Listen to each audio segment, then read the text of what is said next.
我一个活了2000多年的上古阴龙，却被妖管局的实习生当成了变异蛇精。就连我老师交代原型能绕故宫3圈，都被他当成精神病疯狂嘲笑，甚至还要把我轰出大厅。然而就在他准备动手时，妖管局局长却连滚带爬的冲了出来，当场吓得双腿发软，跪在地上，对着我行了90度大礼，并高呼老祖宗。全场妖精瞬间吓得瑟瑟发抖，只因局长认出了我眉心的龙纹，那是始皇时期就存在的无上印记。而我这次出山，仅仅是因为社区通知我来办个暂住证。我的名字单字一个陈，至于在这世间活了多少个年头，我是真的记不清了。依稀记得当年有个叫嬴政的小娃娃，整天在我打盹的山脚下焚香祭拜，嚷嚷着要给我盖座气派的大宅子。后来沧海桑田，那块地界被后世的人们称作骊山。这2000多年来，任凭王朝兴衰更替，山河几度变色，我都懒得翻个身。直到几十年前，天道气数骤变，世间立下了个新规矩，凡是建国之后的生灵，一律不准修炼成精。不过这规矩束缚不了我，我可是从上古遗留下来的老古董。只是新时代得有新气象，妖也得有个合法身份，必须去那个名为异常生命管理局，俗称妖管局的地方登记造册。我捏着社区大妈塞给我的报道通知单，站在妖管局那巍峨气派的大楼跟前，心里多少有点犯愁。这楼修的实在太高，外墙全是玻璃，阳光一照反射出的光芒，晃得我这双老眼直发花。遥想当年，那咸阳宫里最高的塔楼恐怕也没有这玩意儿的一半高。刚一踏进大厅，一股混杂不堪的妖气便迎面扑来，黄鼠狼的骚气，狐狸精的媚味，草木精怪的青涩，各种味道搅和在一起，简直像一锅炖馊了的杂烩菜，熏得我脑仁都在突突直跳。大厅里早已排起了长龙，队伍里什么样的奇葩货色都有，有顶着一对毛茸茸尖耳朵的狐狸精，正对着小镜子搔首弄姿的补妆；有个浑身散发着老槐树味道的小青年，紧张的直搓手，脚底下不断有嫩绿的枝芽冒出来，又被他手忙脚乱的踩回去；还有一个穿着人模狗样西装的黄鼠狼，正唾沫星子横飞的跟旁边的大白鹅吹嘘，说自己刚谈成了一笔惊天大单。我不动声色的走过去，排到了队伍的最末尾。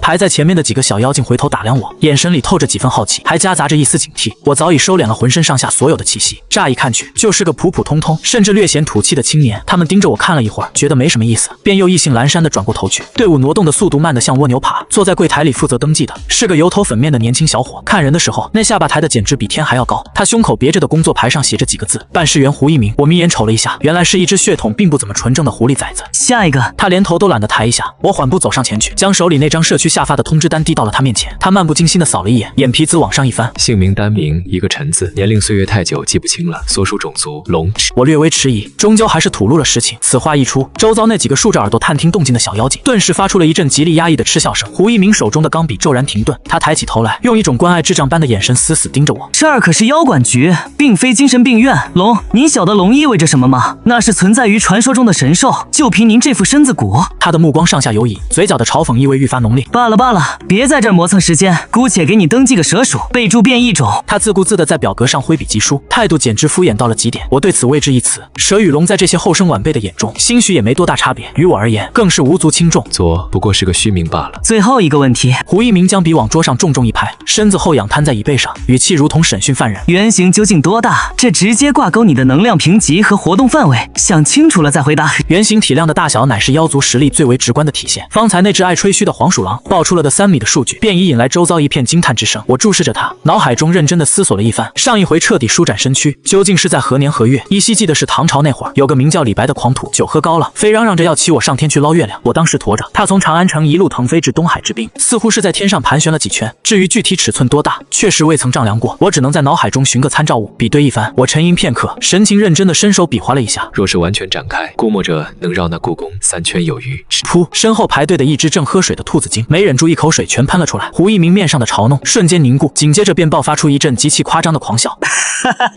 大哥，您这牛皮吹得可真响！绕故宫3圈，您晓得故宫占地多大吗？您怎么不干脆说能把地球给缠上1圈呢？顷刻间，整个大厅内爆发出一阵哄堂大笑。那些小妖精投向我的目光里溢满了鄙夷与戏谑，仿佛是在围观一个哗众取宠的跳梁小丑。我对此感到有些莫名其妙。我口中所言句句属实，莫非是如今世道的计量方式发生了变革？就在胡一鸣笑得前仰后合，正准备将我当作疯子轰出门去的时候，当啷，他指尖夹着的钢笔突兀的滑落坠地，满大厅的哄笑声仿佛被一只看不见的巨手死死扼住了喉咙，瞬间戛然而止。一股令人心悸的恐怖威压如潮水般从大厅深处汹涌卷来，那是源自血脉最深处的本能占领。在场的所有小妖精，不管是狐狸还是黄鼠狼，顷刻间身体僵硬如铁，抖如筛糠，连一口大气都不敢出。胡一鸣脸上的嘲弄笑容彻底凝固，冷汗瞬间布满额头，嘴唇剧烈哆嗦着，半个字也吐不出来。偌大的厅堂刹那间陷入了一片死一般的寂静。一位身着黑色唐装、两鬓斑白的中年男子从内厅缓步踱出，他步伐虽慢，每一步落下却仿佛重重踩在众人的心坎上。他目不斜视，那双深邃的眼眸死死锁锁定了我的身影，他径直朝我走来，周遭的小妖精吓得仓皇后退，慌忙让出一条通道。他沉默不语，只是直勾勾地盯着我，我心中略感诧异，此人气息雄浑，原身乃是一条修行1000年的老黑蛟，搁在如今这末法时代，他也算得上是一方霸主了。但我确实不认得这号人物，他猛地一把攥住我的手，力道大得惊人，指关节因过度用力而泛出惨白之色。他的视线死死交着，在我额前那里隐约浮现出一道极淡的纹路，平日里隐匿不见，唯有动用本源之力，思考时才会显露一二。那是一道古朴苍凉的蛇纹，或者更准确的说是龙纹。他死盯着那道纹路，呼吸愈发急促，嗓音紧绷，带着难以置信的颤音问道：你说你是哪一年得道成精的？这一问倒把我给问住了，哪一年那日子可就太久远了。我在脑海里搜寻片刻，给出了一个相对清晰的时间节点，始皇帝嬴政统一度量衡的那一年。啪嗒一声，中年男人的手颓然松开，仿佛瞬间被抽空了全身力气，脚下踉跄的连退2步，他脚下的地面竟被生生踩出了2个深陷的脚印。整个妖管局大厅静得落针可闻，在场的所有妖精连同瘫软在椅上的胡一鸣，皆用一种瞻仰史前活化石的目光望着我，眼中满是震惊、骇然与不可思议。秦始皇统一度量衡，那是公元前221年的旧事，距今已有2200余载，眼前竟是一个活了2000多年的老怪物。更为要命的是，这位竟还是真龙之身，那可是身躯庞大到足以盘绕故宫3周的太古真龙。胡一鸣的面色已然由惨白转为死灰，他惊恐地望着我，嘴巴大张，仿佛能吞下整枚鸡蛋，喉间挤出咯咯的怪响，活像只被人扼住咽喉的温鸡。他方才竟然将一位存世2000余载、见证始皇伟业的真龙随手登记成了蛇属变异种。念及此处，他双眼一翻白，整个人如烂泥般从椅上滑落，当场昏死过去。周遭却无一人去理会他的死活，全场所有的目光此刻都死死聚焦在我与那位身着唐装的中年男子身上。那男子深吸一口气，强行按捺住心底翻涌的惊涛骇浪，毕恭毕敬地朝我弯下腰身，行了，一个标准的90度大礼。晚辈乃妖管局华北分局局长赵九州，有眼不识泰山，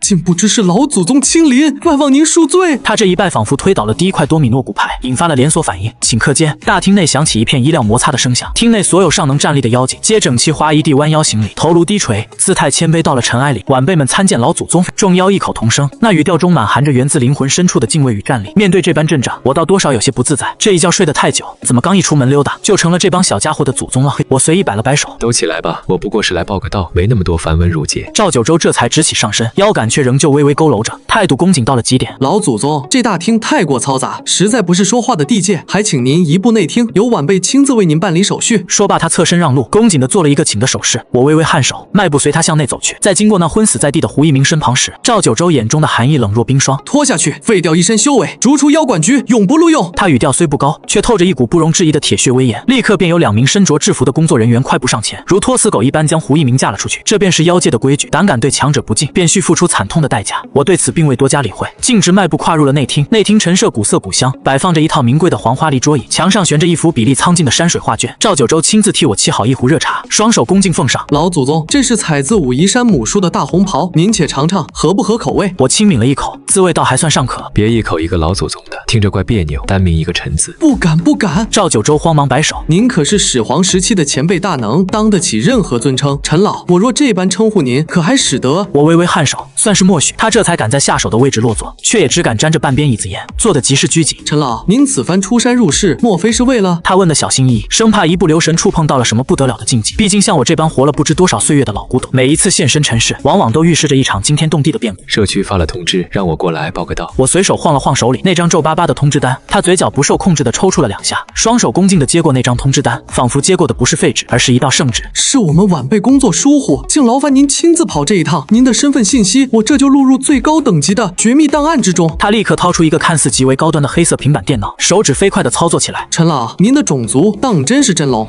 那您的原型真有那般巨大？差不多吧，太久没量过了。赵九州手一抖，险些将手里的平板电脑摔在地上。他艰难地咽了口唾沫，继续问道：那您的修为境界是？妖族的境界划分严明，从开智化形具单元婴，一直到渡劫大成。赵九州自身已是大成后期的修为，放眼这颗星球，也是明面上数1数2的顶尖强者。可他却完全看不透我的深浅，在我面前，他感觉自己渺小的就像是浩瀚汪洋中的一叶孤舟。我轻轻摇了摇头，我没修行过你们那一套东西啊！赵九州整个人都愣住了。嘿，我生来便是如此。我的声音平淡无波，听在赵九州耳中，却好似一道惊雷在心头轰然炸响。这时，赵九州彻底失语，震惊的说不出话来。他手忙脚乱的在平板上操作着，额头上早已布满了细密的冷汗。他实在不知道该如何给我评级4级还是 SSS 级，这些由人类和妖族共同制定的等级标准，在我面前简直就是一个笑话。最终，他在等级那一栏颤抖着手指输入了2个字：神陈花录完信息后，他双手捧着一张黑色的卡片，恭恭敬敬地递到我面前。陈老，这是您的身份证明，持有此卡，您便拥有行走世间的最高豁免特权。全球各地的妖管局分部皆需听凭您的号令。我顺手接过，指尖触感温润如玉，通体漆黑的卡面上，唯独正中镌刻着一个古朴苍劲的陈字。既然正事已了，我便也不再多留，起身便欲离去。陈老且慢，还请留步。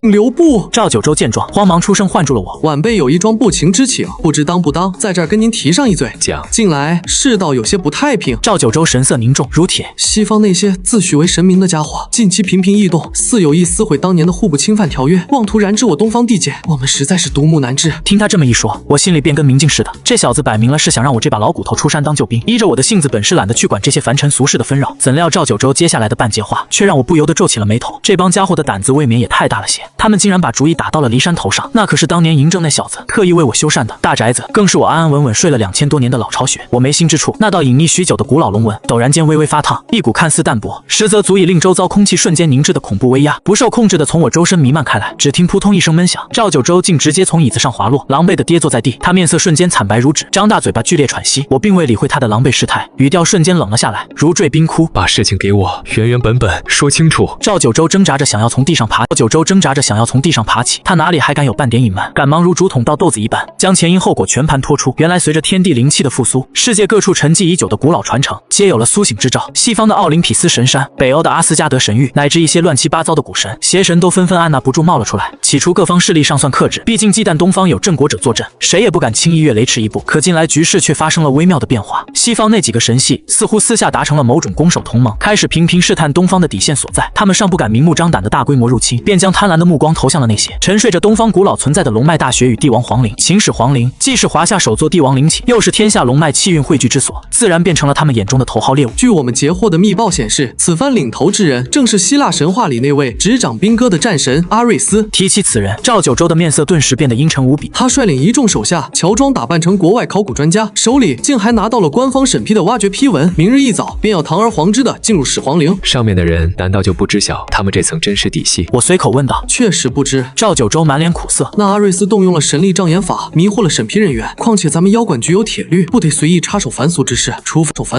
除非对方先亮了爪牙。这么说，是你们技不如人，打不过他，确实打不过。赵九州语气中透着浓浓的憋屈与羞愤。阿瑞斯虽算不得西方神系最顶尖的存在，却也是实打实的老牌神邸。整个华北分局，连我在内，统共就3位大成期修士，根本挡不住他的锋芒。他话锋一顿，接着叹道：求援信号早已发往总部，奈何那边正被北欧神系的奥丁死拖住，一时半会儿根本腾不出手来支援。话说到这份上，他再次对着我躬身长拜，故而晚辈斗胆，恳请陈老出山，护我华夏龙脉周全。闻言，我并未立刻作答，只是陷入了短暂的沉默。说句心里话，我对那所谓的华夏龙脉其实并无多大兴致。人间王朝更迭兴衰，与我又有什么相干？我真正在意的是这帮不知天高地厚的家伙，竟敢动我的地盘。老子睡得正香，一群不知死活的小虫子非要跑来刨我的床板，这事儿搁谁身上能忍？这事儿我知道了。我风轻云淡地丢下这一句，转身便朝外走去。陈老，赵九州整个人愣在原地，一时没琢磨透，我这究竟是应下了还是没应下。明日我会过去瞧瞧。话音尚在屋内回荡，我的身影却早已凭空消失，无影无踪。赵九州呆呆地处在原地，过了好半晌才回过神来，猛地一拍大腿，满脸狂喜。这事儿成了，有这位活着的神话亲自出手，区一个西方阿瑞斯算个什么东西？次日清晨，骊山脚下，秦始皇陵考古发掘现场，一支清一色金发碧眼洋人组成的所谓考古队，在相关部门人员的陪同引导下，大摇大摆地进入了刚刚开启的1号坑。领头那人身材如铁塔般魁梧，满脸络腮胡须，目光中透着毫不掩饰的侵略性与狂傲之气。此人正是那西方战争之神阿瑞斯。这便是传说中秦始皇的陵墓，瞧着也不过如此。阿瑞斯不屑地撇了撇嘴，满脸皆是轻蔑之色。跟在他身后的那些队员也纷纷发出刺耳的轻笑，言语之间尽是对东方古文明的嘲弄与看低。负责陪同的中方专家们面色铁青，心中虽有怒火，却碍于外宾的特殊身份，只能强压着不敢发作。赵九州领着几名妖管局的好手，乔装成现场安保，远远掉在队伍末尾，神经绷得紧紧的。头，那位陈老当真会现身吗？一名下属压低了嗓音，忐忑地问道。肯定会。赵九州嘴上答得斩钉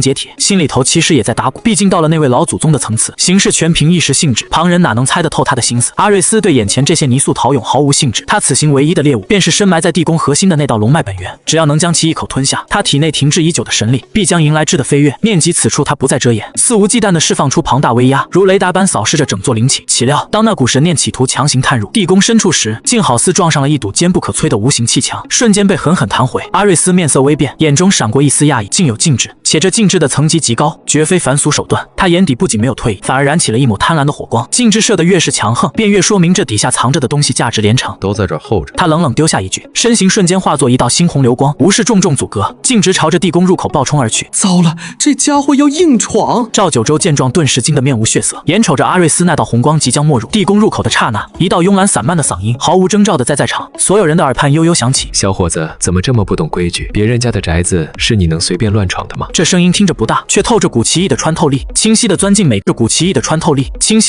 个人耳中，就连那些不懂中文的洋人也听得明明白白。原本疾驰的阿瑞斯身形猛地一滞，硬生生停在了半空之中。他惊疑不定地转过头，目光如电，死死锁定了声音传来的方位。顺着视线望去，只见兵马俑坑的边缘角落，不知何时竟多出了一个身穿旧布褂的平凡青年。那青年手里正握着把考古专用的毛刷，慢条斯理地清理着兵马俑甲胄上的积灰，手法老练娴熟，活像个干了一辈子这行的老把式。那人自然便是我。昨儿晚上我闲来无事溜达过来，瞧见这些泥塑人偶身上落满了灰尘，便顺手帮着拾掇拾掇。毕竟这都是给我看大门的侍卫，总得收拾得体面些才像话。你是何人？阿瑞斯眉头紧锁，在他感知中，眼前这青年周身毫无能量波动，简直就跟路边的凡人毫无二致。可他绝不相信，一个普普通通的凡人能在他毫无察觉的情况下，悄无声息地出现在这种地方。你说我鼓起腮帮子，吹去兵马俑头盔上最后一缕浮尘，这才慢悠悠地转过身，抬眼看向半空中的他。我不过是这儿的一个看门的罢了。看门人。阿瑞斯仿佛听到了世间最荒诞的笑话，仰天狂笑，震得墓坑四壁嗡嗡作响。区区一介凡胎肉体，也配妄称这千古帝陵的守灵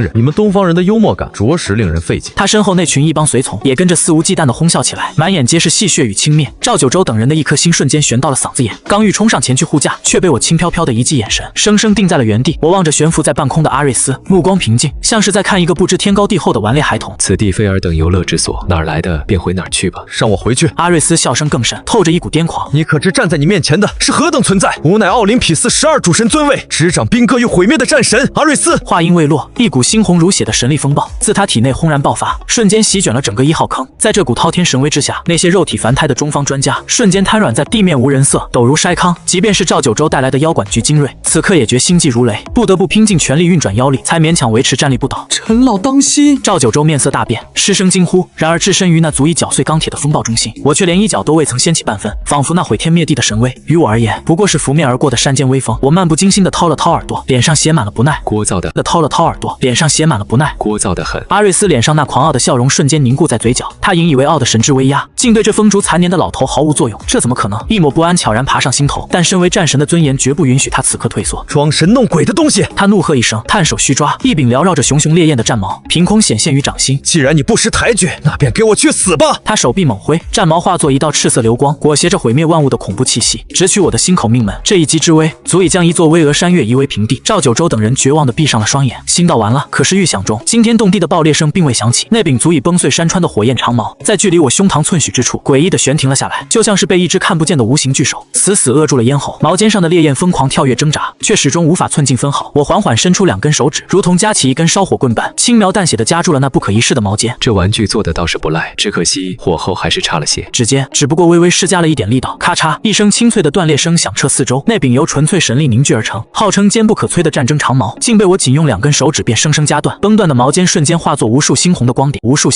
点，如同萤火般消散在空气之中。偌大的俑坑内瞬间陷入了一片死一般的寂静，所有人都目瞪口呆地望着这一幕，脑海中一片空白，完全丧失了思考能力。阿瑞斯脸上那不可一世的狂傲与不屑，顷刻间烟消云散，取而代之的是无尽的惊骇与恐惧。他死死盯着我，那眼神仿佛是在注视着一尊刚从地狱深渊爬出的远古魔神。你到底是个什么东西？我轻笑着摇了摇头，随即迈开步子，一步一步朝他缓缓走去。我的步伐虽慢，可每一步落下，这脚下的大地都仿佛在随之共鸣震颤。那些沉睡在地底千年的兵马俑身上竟发出了咔咔的关节响动，好似随时都会苏醒过来护驾。一股比阿瑞斯方才那神威还要恐怖千万倍的威压正从我体内缓缓苏醒，那是一种苍茫浩瀚、古老尊贵且至高无上的皇者气息，仿佛这方天地苍穹都不得不匍匐在我的脚下颤抖臣服。我可不是什么东西。我已走到他面前，抬头仰视着他悬浮半空的身躯，眸光平淡如水。在这里我就是规矩。话音落地的瞬间，轰隆一声震耳欲聋的巨响炸开，阿瑞斯只觉仿佛被一座太古神山迎面撞击，凄厉惨叫声中，身体如出膛炮弹般倒飞而出，重重砸在远处的俑坑土墙上。那历经2000年依然坚硬如铁的夯土墙壁，竟被他生生撞出了一个深不见底的人形凹坑。他挣扎着想要爬起，喉头一甜，哇的喷出一大口金色的神血。他败得一塌糊涂，毫无悬念，甚至于直到此刻，他连我究竟是如何出手的都未能看清。恐惧，一种前所未有的巨大恐惧，瞬间如潮水般吞噬了他仅存的理智。他终终于痛悟自己究竟招惹了一个何等恐怖的禁忌存在。这哪里是什么凡人，甚至不是东方的普通仙神，这分明是凌驾于众神之上的存在。饶命！不是我们那群跟随而来的神医，此刻吓得语无伦次，拼命想要辩解，我却懒得给他们半点机会。擅闯者死。说着，我轻轻打了个响指，接二连三的爆裂声在坑道内此起彼伏。那10余名身负神血的西方后裔，身躯竟毫无征兆的炸裂开来，化作一团团凄艳的血雾，甚至连一声惨叫都来不及发出，浓稠刺鼻的血腥气息，眨眼间便充斥了整个1号坑。这残酷血腥的杀戮画面，如重锤般彻底击碎了阿瑞斯最后的心理防线。他望向我的目光中，除了无尽的恐惧，再无其他。魔鬼，你是来自地狱的魔鬼！魔鬼！我嘴角微地狱的魔鬼！魔鬼！我嘴角微扬，露出一抹淡淡的笑意。不，我只不过是在随手清理些闯入家中的垃圾罢了。话音未落，我已缓缓抬手，准备彻底抹去这个聒噪的麻烦。恰在此时，一道璀璨金光如天柱般轰然降临，挡在了阿瑞斯身前，幻化为一位手持权杖、身披白袍的威严老者。老者须发皆白，面容肃穆古板，双眸之中流淌着令人不敢直视的神性光辉。来者正是奥林匹斯众神之王宙斯的一缕神念化身。住手！宙斯怒视着我，厉声喝止：东方人，你竟敢屠戮我奥林匹斯的神明！那声音宏大威严，透着一股高高在上的审判意味，仿佛神王在俯瞰凡尘蝼蚁。赵九州等人面色骤变，心头大骇，未曾想竟连这位西方神王都被惊动现身。我斜睨着他，眼神如同在看一个跳梁小丑般充满戏谑。杀一个是杀，杀一双也是杀。既然来了，不如叫上你们那些主神一起，也省得我日后还要挨个去找。放肆！宙斯勃然大怒，你可知站在你面前的是谁？吾乃众神之王，执掌天空与雷霆的主宰。我漫不经心地应了一声，随即抬起脚，隔空对着他轻轻一跺，只此一脚，整座骊山不乃至整个关中平原的大地都随之剧烈震颤了一下。一道肉眼可见的土黄色波纹以我足下为中心，向着四面八方疯狂激荡开去。苍穹之上风云骤变，乌云翻滚汇聚，恍若末日，天劫降临人间。宙斯那不可一世的神念化身，在这股浩瀚伟力面前，竟连一瞬都未能支撑，便如阳光下的泡沫般，啵的一声，彻底湮灭消散。远在万里之遥的奥林匹斯圣山之巅，神殿宝座上的宙斯本体猛地喷出一口金色的神血，原本红润的脸色瞬间灰败为米，他眼中满是惊骇欲绝与难以置信。大道法则，这怎么可能？他瞬间醒悟，在那遥远的东方，苏醒了一位他们根本无法理解、不可名状的禁忌存在。我缓缓收回脚，连看都懒得看那消散的宙斯一眼，目光重新落回早已吓得魂飞魄散的阿瑞斯身上。好了，现在没人再来打扰我们了。我唇边噙着一抹浅笑，向他缓缓伸出了手掌。撕心裂肺的凄厉哀嚎在偌大的始皇陵地宫中久久回荡。随手料理了阿瑞斯，我轻拍双手，好似只是拂去了衣襟上沾染的微尘。那些先前昏厥到地的专家与工作人员，此刻悠悠醒转，满面茫然，脑海中对方才的经变已是一片空白。那段惊世骇俗的记忆已被我顺手抹除得干干净净。赵九州领着手下众人战战兢兢地挪步上前，连腿脚都不听使唤。他们望向我的目光已然无法单单用敬畏2字来概括。陈老，赵九州颤声开口，连嗓音都在不受控制的剧烈抖动。麻烦既已解决，我便回去了。我随意摆了摆手，转身欲走回。且慢！赵九州急忙唤住我，从怀中摸出一本泛黄的古旧线装书，双手高擎，毕恭毕敬地递至我眼前。陈老，这是给您补办的户口本。户口本。我微微一怔，顺手接过了那册子。书册封面上以苍劲古朴的篆文书写着3个大字《山海经》。我随手翻开了扉页，映入眼帘的赫然便是我的名讳。盯着户主那一栏熟悉的名字，我陷入了短暂的沉默。原来竟是轩辕那小子的手笔，难怪看着如此眼熟。这乃是当年皇帝陛下亲手编纂的腰脊部，亦可谓是华夏最为古老的一本户口本。赵九州在一旁小心解释道：唯有那些最古老、最强横的神兽与大妖，方有资格名列其上。建国之后，我等将其重新整理，换了个现代化的称呼。他话音微顿，面上浮现出一抹苦涩的笑意。说来实在惭愧，这本《山海经》虽一直由妖管局总部秘藏，但这其上的名讳，我等大多闻所未闻，只当是些虚无缥缈的传说。直至今日得见尊眼，晚辈才恍然大悟，传说从未远去。我将那户口本合上，随手揣入了怀中。行了，此事我知晓了，往后莫要拿这等琐事来烦我。话音未落，我身形微微一晃，便已凭空消失在了原地。赵九州凝视着我消失的方向，长长的呼出一口浊气，旋即再次深深拜下。他心中明了，从今往后，这东方的天算是彻底稳固了。有这位活着的神话坐镇华夏，无论那奥林匹斯还是阿斯加德，都将沦为跳梁小丑般的笑话。我慢悠悠地晃回了那处隐于市井的小院。这四合院有些年头了，虽处闹市，却难得清静。我惬意地瘫在院中的藤椅上，沐浴着午后的暖阳，捧着那本独一无二的户口本，饶有兴致地翻阅着。哪怕隔了这么多年，轩辕那小子的丹青妙笔确实有几分火候，正看得入神。那斑驳的院门忽地被人叩响，传来一阵急促的咚咚声。我连眼皮都懒得抬，身子未动，只是随口应了一句：门虚掩着，自个推门进来吧。吱呀一声，木门被推开，一道穿着快递制服的年轻身影迈步而入。这后生生的倒是眉清目秀，只是那眉宇深处隐隐透着一股怎么也藏不住的凶厉之气。稍微一嗅便知，这小子身上妖气缠绕，原型乃是一头狼，且是血统极为纯正的笑月天狼。您好，这是您的快递。他双手递上包裹，那双锐利的眸子却在暗中不动声色地扫保释着这方小院。我顺手接过包裹，龙飞凤舞的签下名字，但他却如钉子般杵在原地，丝毫没有离开的打算。前辈，听闻便是您出手击退了那个西方战神阿瑞斯。他终于开口，语气中夹杂着几分试探与明显的不服气。我这才懒洋洋地撩起眼皮，扫了他一眼。有何贵干？晚辈苍牙乃是北境狼族当代的少主。他昂首挺胸，自报家门。听闻前辈实力通天，晚辈斗胆，特来向您讨教几招。话音未落，一股磅礴的妖气骤然从他体内喷薄而出，那双瞳孔瞬间化作了令人心悸的银白之色，竟是元婴后期的修为。放在如今这末法时代的年轻一辈中，却也能称得上是凤毛麟角的顶级天才了。我瞅着他这副模样，不禁有些忍俊不禁。如今这世道的小年轻，一个个都这般精力旺盛吗？你要挑战我？我轻轻晃动着身下的藤椅，漫不经心地问道。你确定想好了？绝无虚言。苍牙满脸傲然之色。我狼族向来只尊奉真正的强者，除非您能正大光明地将我击败，否则休想让我北境妖族臣服于您。我心中了然，这愣头轻不过是被推出来当出头鸟的，估摸着是妖管局将我的名号散布了出去。那些个平日里桀骜不驯的老牌妖族心存疑虑，便遣了的小辈前来试探我的深浅。我随手将那本《山海经》搁在一旁，慢吞吞地从藤椅上站起身来。罢了，既然你有此雅兴，那我便陪你这小辈玩上一晚。我踱步至院落中央，冲着他随性地勾了勾手指。来吧，使出你压箱底的本事攻过来，只要你能逼我后退半步，便算你赢了。我这番轻描淡写的话语，对于心高气傲的苍牙而言，无疑是最大的羞辱与挑衅。身为统御北境狼族的少主，众星捧月的天之骄子，他何曾受过这般赤裸裸的轻视？前辈，您未免太狂妄了！苍牙发出一声暴怒的嘶吼，看招！天狼啸月！苍牙人力而起，两只前爪在胸前猛地合拢，最终凝结成一个高速旋转的恐怖光球。这一招若是落入闹市之中，方圆数里恐怕瞬间就会被夷为平地。然而我仅仅是安静地伫立着，甚至连眼皮都懒得抬起一下。去死吧！苍牙怒吼连连，能量球拖着长长的流光尾焰，带着一股毁天灭地的威压，瞬间便冲到了我的跟前。苍牙的嘴角已经不可抑制地勾起了一抹胜利的笑容，他根本不信这世上还有谁能正面接下这一击，还能做到寸步不退。这个狂妄自大的老头子，这次死定了！就在那狂暴的能量球即将轰中我身体的一瞬间，我慢吞吞地伸出了一根手指，仅仅是一根食指，轻轻巧巧地点在了那颗能量球的正中心位置，没有发生惊天动地的爆炸巨响，也没有产生毁天灭地的能量冲击。那颗压缩着恐怖能量的银色光球，就像是被针尖扎破的气球，噗的一声便悄无声息地彻底湮灭了，甚至连一丝一毫的风浪都没有掀起。苍牙脸上那抹胜利的笑容瞬间凝固成了滑稽的石雕，他呆若木鸡地死盯着我那根纤尘不染的手指，大脑陷入了一片空白。怎么会这样？自己引以为傲的必杀一击，竟然被一根手指头就给戳破了。就这，我缓缓收回手指，瞥了他一眼，语气平淡地问道：他所有的骄傲，所有的自信，都在这一刻被我碾得粉碎。不，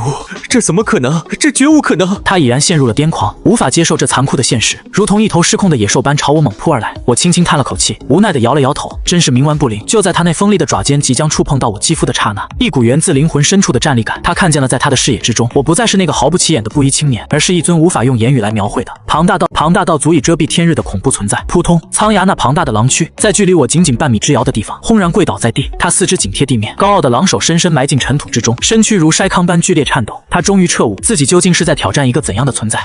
前辈饶命，晚辈知错了。他拼尽全身最后一丝力气，才从喉咙里艰难地挤出这几个字。我重新坐回那张藤椅，随手拾起那本《山海经》。滚吧，莫要再来扰我清静。苍牙如获大赦，挣扎着从地上爬起，连滚带爬地逃出了这座让他胆寒的院子。他暗暗发誓，此生此世再也不愿见到这个恐怖至极的青年了。苍牙落荒而逃后不久，妖管局华北分局赵九州的办公室里，气氛凝重的仿佛能滴出水来。巨大的显示屏上正回放着我那小院里的监控录像，当然画面经过了特殊处理，只能捕捉到能量的剧烈波动，而无法看清具体的人像。他果断关闭了监控画面，豁然起身环视众人，用一种不容置疑的威严口吻下达了指令：传我铁令即刻起，将陈老居住的区域划定为最高等级禁地，任何妖族若无特许，胆敢踏入方圆10里半步，格杀勿论。此外，昭告天下，华夏妖族自今日起奉陈老为主，代天直道统御万妖。这则消息犹如一颗当量惊人的核弹，瞬间在整个华夏乃至全球的超凡世界里掀起了惊涛骇浪。而对于外界的喧嚣，我却毫不知情。此刻的我正捧着手机，全神贯注地研究着如何点外卖。这家店的红烧肉瞧着卖相属实诱人，我适应现代生活的速度快得惊人，外卖便捷省事，电视节目五花八门，手机游戏更是让人欲罢不能。我就像个刚退休的老大爷，每日在小院里晒晒暖阳，逗弄花鸟，闲暇时刷刷新闻，日子过得那叫一个逍遥自在。至于赵九州折腾出来的那个代天直道统御万妖的名头，我虽有耳闻，却也懒得去费心搭理，随他们怎么折腾去吧，只要别来扰我清静便是。然而树欲静而风不止，随着阿瑞斯的惨败与苍牙的臣服，我的名号已然传遍了全球的超凡圈子。他们不愿相信，一个沉寂了数千年的古老国度，怎会毫无征兆地冒出这般无敌的强者？于是各种试探纷至沓来。樱花国的超凡体系主要由阴阳师与号称800万的神明构成，他们的至高神天赵大御神在获悉我的存在后，当即派出了他最为倚重的心腹月读命，那是执掌黑夜与占卜权柄的古老神明。他并未像阿瑞斯那般大张旗鼓的正面挑衅，而是选择了更为阴损隐蔽的手段。入梦那日深夜，我正惬意地躺在床榻之上，做着品尝红烧肉的美梦。骤然间，梦境开始诡异的扭曲变形，原本色香味俱全的红烧肉，瞬间化作了一片阴冷死寂、深不见底的黑暗虚空。一轮猩红的血月高悬于黑暗的苍穹正中，散发着妖异的光芒。一个身着洁白寿衣、面容俊美无奇的男子伫立在血月之下，正用一种居高临下的姿态俯视着我。东方的古神啊，吾乃月读命，奉天照大，御神之神谕，特来探查你的虚实。他的声音仿佛带着一种能够蛊惑人心的魔力，在这寂静的梦境中久久回荡。在我的阅读世界里，时间与空间，万物皆由我一手掌控。于此地，我便是至高无上的创世神。现在告诉我，你究竟是何方神圣？他满脸自信，坚信在自己的神域之中，绝无任何人能够违抗他的意志。我从那片深邃的黑暗中缓缓坐起，揉了揉惺忪的睡眼，懒洋洋地打了个哈欠。你是谁对我来说并不重要，重要的是你打扰我享用红烧肉了。我不禁有些恼火，毕竟在梦里吃不到心仪的美食，可是会严重影响睡眠质量的。阅读命微微一愣，随即脸色阴沉下来。冥顽不灵，看来若不让你吃点苦头，你是绝不会老实交代的。他猛地伸出手，对着我所在的虚空轻轻一握。在我的世界里，我说要有万千利刃刺穿你的躯体。伴随着他的话语落下，无尽的黑暗虚空中瞬间浮现出成千上万柄锋利的武士刀，从四面八方呼啸着朝我刺来。每一柄刀锋之上都附着着阅读的神力，足以轻易撕裂任何灵魂。望着那漫天袭来的刀刃，我无奈地叹了口气。唉，为何总有人喜欢在别人的梦境里这般指手画脚的？我缓缓伸出右手，对着这片被黑暗笼罩的梦境轻轻打了一个响指。啪！一声清脆的声响骤然响起，整个看似坚不可摧的阅读世界，竟如同一面被重锤击碎的镜子，瞬间布满了密密麻麻的裂痕。阅读命脸上那原本自信且残忍的表情，在这一刻瞬间凝固，转而被惊恐与难以置信所取代。不，这绝不可能，这是我的神域，你怎么可能？他的话音未落，哗啦，整个梦境世界彻底崩塌破碎。樱花国高天原神域，一座古老的神社深处，正在闭目施法的阅读命猛地喷出一口鲜血，身体如断了线的风筝般倒飞而出，狠狠地撞击在神殿粗大的柱子上。他的神魂遭受重创，原本强盛的气息瞬间萎靡到了极点。阅读，一位雍容华贵、周身散发着耀眼太阳光辉的女神凭空出现在他身旁，正是天照。他急忙扶起阅读，看着他七窍流血的凄惨模样，脸色瞬间变得难看到了极点。到底发生了什么？阅读命惊恐地望着他，眼神中满是前所未有的骇然。他吃了我的梦。什么？天照一头雾水，完全没听明白。他把我的阅读世界当点心一样吃了。艰难地吐出这句话后，阅读命两眼一翻，彻底晕厥了过去。天照呆若木鸡，心中掀起了惊涛骇浪。他比谁都清楚，阅读世界乃是阅读命的本源神域，坚不可摧。可如今竟然被人当点心给吃了。那个东方的存在究竟是何等恐怖的怪物？我缓缓睁开双眼，咂了咂嘴，似乎还有些意犹未尽。味道一般般，有点涩口，远不如红烧肉美味。我翻了个身，继续沉沉睡去。只是梦里再也没出现那诱人的红烧肉了。我很是不悦。翌日清晨，赵九州的电话便急促地打了进来，那激动的语气仿佛中了亿万大奖。陈老，您昨晚又出手了。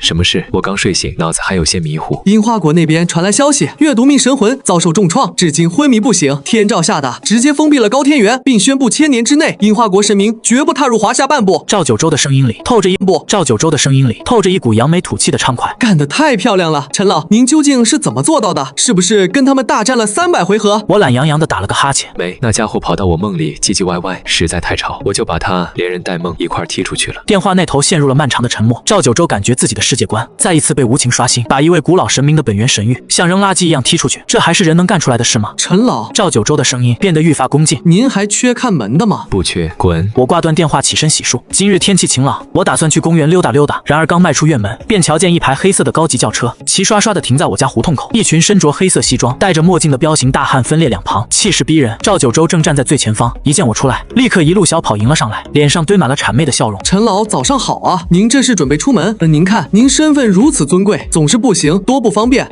这是晚辈特意为您配备的专车和司机，往后您想去哪儿，只需招呼一声便是。他指着身后那辆加长版的红旗轿车，一脸快夸我的期待表情。我扫视了一番那辆豪车，目光又落回到赵九州身上。那玩意儿我摆弄不来，不会开。这都不是事儿，我早已为您安排了最顶尖的驾驶员。赵九州殷勤地拉开驾驶座车门，一位身着笔挺制服、身姿高挑且面容冷艳的女子随即迈步而出。她行至我面前，毕恭毕敬地鞠了一躬。陈老晚辈凤七，今后便是您的专职司机与生活助理，无论大小事务，您尽管吩咐。我嗅到了她身上那股独特的妖气，是极为纯正的凤凰血脉。虽说年纪尚轻，但这身修为已然踏入了化神之境，竟然让一只凤凰后裔来给我当车夫。看来这妖管局为了讨好我，当真是下了血本。我注视着凤七，她也正凝视着我，眼底交织着好奇与深深的敬畏。你会做红烧肉吗？我冷不丁地问了一句。凤七明显怔了一下，旋即点头应道：会的。成，那就你了。我不再多言，弯腰钻进了车厢。车外的赵九州笑得满脸褶子都舒展开了，跟朵花似的。他心里门儿清，从这一刻起，这位老祖宗算是彻底被他们给套牢了。凤七的车技确实没得挑，又快又稳。我靠在后座上，微微闭眼养着神。原本我是打算去公园遛个弯的，既然有了专车司机，我便临时改了主意，去一趟埃及。我语气平淡地吩咐道。头。凤七握着方向盘的手指微微一僵，但他很懂规矩，一句多余的话没问，只是沉稳的应声遵命。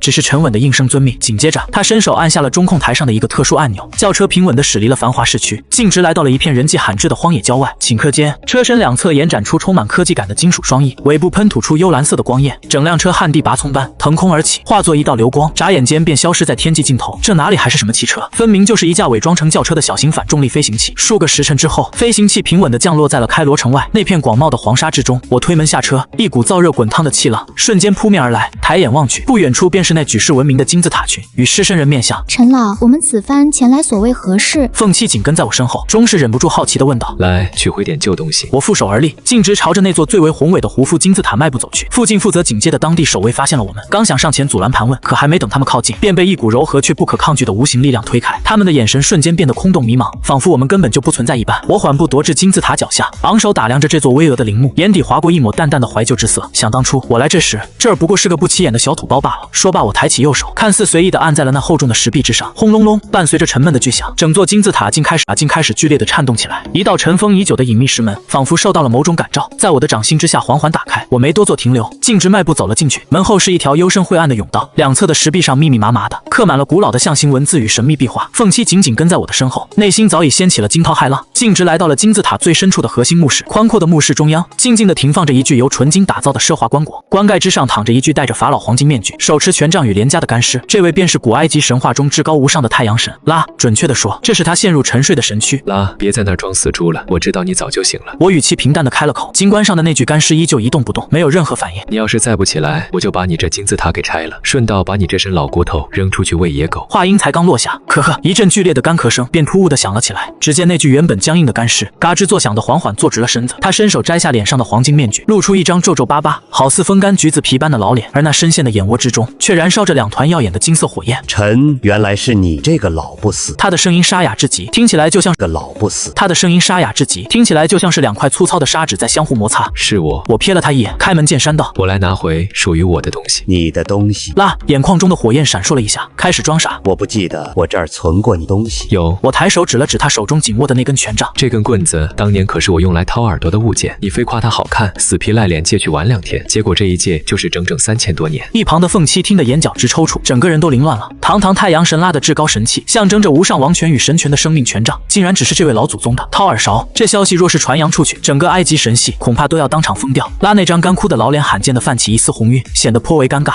竟有这回事吗？我这岁数大了，脑子不太好使，早就记不清了。嘴上说着，手底下却悄悄把权杖往身后藏了藏。少跟我废话，赶紧还给我！我直接伸出了手，不绝不能还。拉拼命摇着头，死死护住权杖。这可是我们埃及神系的根基所在，若是没了它，我们的神域顷刻间便会崩塌。那是你们自个儿的烂摊子，跟我有什么关系？我的声音瞬间冷了几分，拉的那张老脸变幻莫测，眼底终究是闪过了一抹挣扎与狠辣。臣，我承认你强的离谱，但这样可是我的地界，身处这座金字塔内，我便是无敌的主宰。他猛然高擎手中的权杖，整座金字塔顷刻间迸发出令人不敢直视的璀璨金芒，数不清的圣甲虫从四面墙壁的缝隙中疯狂涌出，汇聚成一道黑压压的洪流，张牙舞爪地朝我们席卷而来。与此同时，墓室角落里那几具负责护卫的木乃伊也猛地睁开双眼，手握锈迹斑斑的兵器，嘶吼着向这边冲杀。不过是米粒大小的光亮，也敢与日月争辉？我不屑地冷哼一声，连正眼都没瞧那些扑上来的丑陋怪物。我仅仅是微微昂首，淡淡地瞥了一眼这墓室的穹顶，仅仅就是这么随意的一眼，轰！一股难以用言语形容的恐怖龙威骤然间从我体内喷薄而出。偌大的金字塔内部，连同周遭的所有空间，都在这一刻彻底凝固。那些原本凶神恶煞的圣甲虫与木乃伊瞬间僵直在半空，